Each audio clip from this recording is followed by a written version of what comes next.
এই যে মা কালী অটোমোবাইল ওয়ার্কশপ, আর দাদা কোন জায়গা থেকে এসেছেন আপনি? আমি এসেছি ডায়মন্ড হারবার থেকে। ডায়মন্ড হারবার? হ্যাঁ হ্যাঁ। তো ডায়মন্ড হারবার থেকে আপনি এই পুরো এই গাড়িতে এসেছেন? হ্যাঁ, এই গাড়িতে আমার একটা পুরানো মেশিন ছিল, আগে আমি বাতাসা মেশিন কিনেছিলাম একটা জায়গা থেকে। আচ্ছা আচ্ছা। মানে কিনে খুব ঠকে গেছি আমি।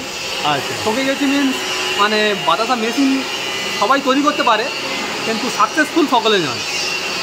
সাকসেস আমি এখানে এসে দেখেছি যে একদিনে 4-5টা মেশিন যাচ্ছে এবং একসঙ্গে তৈরি হচ্ছে 8টা মেশিন। মানে আমার চোখের সামনে 8টা মেশিন রেডি হচ্ছে একসাথে। তো আপনি এই যে মেশিনটা এখনো চাপানো আছে, এই মেশিনটাই কি আপনার? হ্যাঁ, এই মেশিনটাই আপনার। আচ্ছা আচ্ছা। তো আপনি যে কতদিন আগে নিয়েছিলেন? তাও আমি 7 মাস আগে নিয়েছিলাম। আচ্ছা, তো 7 মাসে আপনি বাতাসা বার করতে পেরেছিলেন? 7 মাসে হচ্ছে 50 বস্তা চিনি নষ্ট হয়ে আমি হচ্ছে 1 বস্তা বাতাসা তৈরি করতে পেরেছি। মানে প্রচুর লস করেছে? প্রচুর লস করেছি। মানে এক তো মেশিনে টাকা লেগেছে, হ্যাঁ হ্যাঁ, দ্বিতীয়ত আপনার বাতাসা বের করার জন্য আপনার আবার প্রচুর টাকা লেগেছে। প্রচুর টাকা লেগেছে, কিন্তু মানে বাতাসা বেরোয়নি না। আমার যে চিনির কস্টিংটা পর্যন্ত তুলতে পারিনি আমি। মানে আমার 1 বস্তা চিনির যে দাম, সেই চিনি হচ্ছে বাতাসা তৈরি করে সেই মানে বিক্রি করার পরেও সেই দামটা উঠছে না চিনি। মানে এত পরিমাণে হচ্ছে নষ্ট হচ্ছে।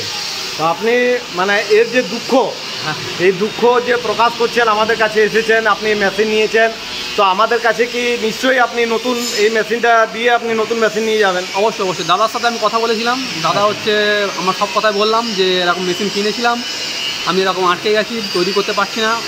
আচ্ছা, এখন আমি কী করণীয় আছে দাদা, কী করলে হয় আপনি করুন। সত্যি কথা, দাদা খুব সহযোগিতা করেছে এবং আমাকে বললো ঠিক আছে তুমি এটা এক্সচেঞ্জ করে নাও, ওইটা দিয়ে তুমি একটা নতুন মেশিন নিয়ে যাও। আমি সেরকমভাবে দাদার কথা মতো এখানে এসেছি আজকে, এবং এই মেশিনটা দিয়ে আমি একটা নতুন মেশিন নিয়ে যাচ্ছি।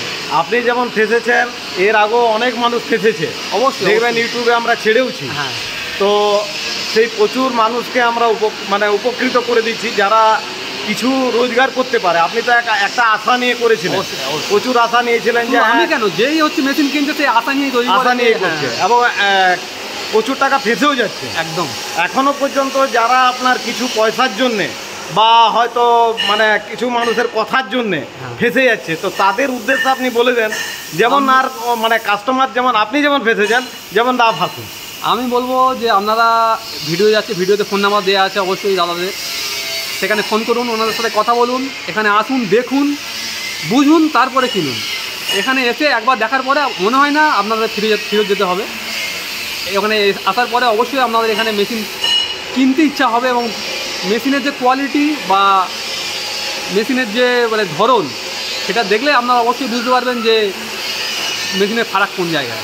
মানে আপনি নিশ্চয়ই মানে 100% একটা মনের বল নিয়ে এসছেন যে না এখানে ঠকবো না। একদম একদম ঠিক আছে।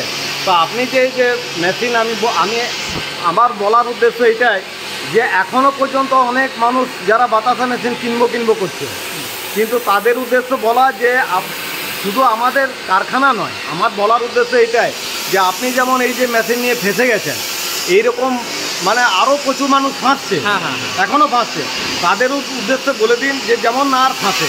এটাই আপনার বলার উদ্দেশ্য। যারা মেশিন কিনে ফেসে গেছেন, আমার একটা রিকোয়েস্ট রাখুন, একবার ভাবনা চিন্তা করে দেখুন, এখানে আসুন, মেশিন দেখুন, পছন্দ হলে এখান থেকেই কিনুন। আমার মনে হয় যে অবশ্যই আপনারা সাকসেস হবেন। ঠিক আছে, ধন্যবাদ। আর আপনি এই যে মেশিনটা নিয়ে এসেছেন, এটাই হচ্ছে অন্য কোম্পানির মেশিন, আমি নাম করছি না, ইনাকেও আমরা নাম করতে বারণই করলাম, কারণ নাম করা উচিত নয়। আর দ্বিতীয় নম্বর আমাদের কথা হচ্ছে, এইরকম প্রচুর মানুষ যে ইনার মতন ঠকে যাচ্ছে, সেই মানুষগুলোর উদ্দেশ্যে আমার বলা যে আপনি যে জায়গায় কিনবেন সেখানে আপনি 10টা নাম্বার নেন, ওখানে যান, ওখানে যে মেশিন দেখুন যেখানে যেখানে চলছে, যেমন আমরা বলে থাকি ঠিক তেমনি দেখে শুনে তারপরে মেশিন কিনবেন। এমন নয় যে হট করে মেশিন কিনে দেবেন। কি দাদা? একদম একদম। যেমন এই দাদা ঠকে গেছে, যেমন আর কেউ না ঠকে। থ্যাংক ইউ দাদা, ধন্যবাদ।